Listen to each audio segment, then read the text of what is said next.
Siyasetin her köşesine nüfuz eden küresel petrol kartelinin karanlık tarihi. Part 2. OPEC'in yükselişi ve millileşme dalgası petrol devlerini yeni kıtalara yöneltti. 7 kız kardeşler bu kez gözünü Afrika'ya çevirdi. Sömürgeciliğin bitmediği bu coğrafyada petrol yeni bir sömürü düzeni kurdu. Nijerya gibi ülkelerde şirketler çevreyi mahvetti, halkı dışladı. Shell gibi devlerin çıkarı için siviller öldü, aktivistler idam edildi. Petrol kanla birlikte aktı bu topraklarda. Nijerya İç Savaşı'nda petrol sadece ekonomik değil, askeri rekabetin de merkeziydi. Shell ve BP'yi destekleyen İngiltere'ye karşı Fransa kendi şirketi Elef üzerinden Biafra'yı silahlandırdı. Milyonlarca sivilin öldüğü bu savaş aslında bir petrol rekabetinin cephesiydi. Kazanan yine şirketler oldu.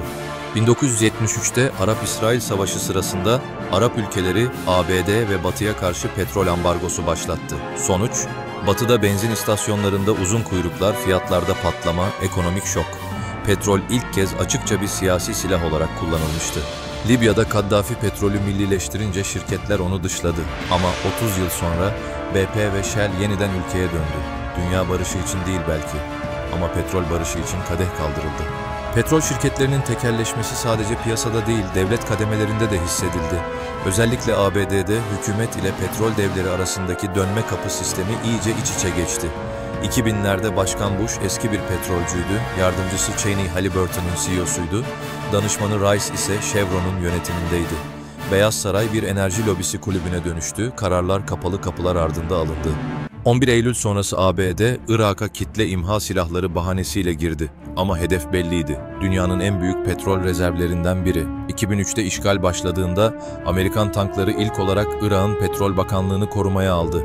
Bağdat yağmalanırken petrol binasının önünde nöbet tutan askerler vardı. Saddam devrildi ama ülke cehenneme döndü. Ve sonunda 2009'daki ihaleleri kazananlar yine aynı isimlerdi. ExxonMobil, Shell, BP. Sanki geldik, gördük, petrolü aldık dercesine.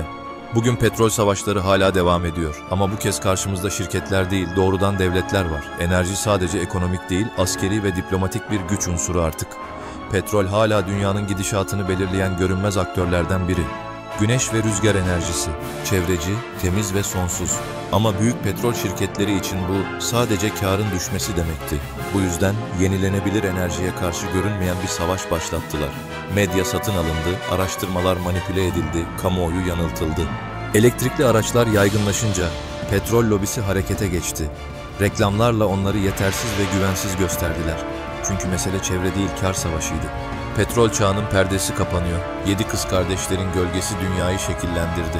Ama şimdi sahne sırası temiz enerjide. Belki de bu kez ışığı yakanlar onlar olacak.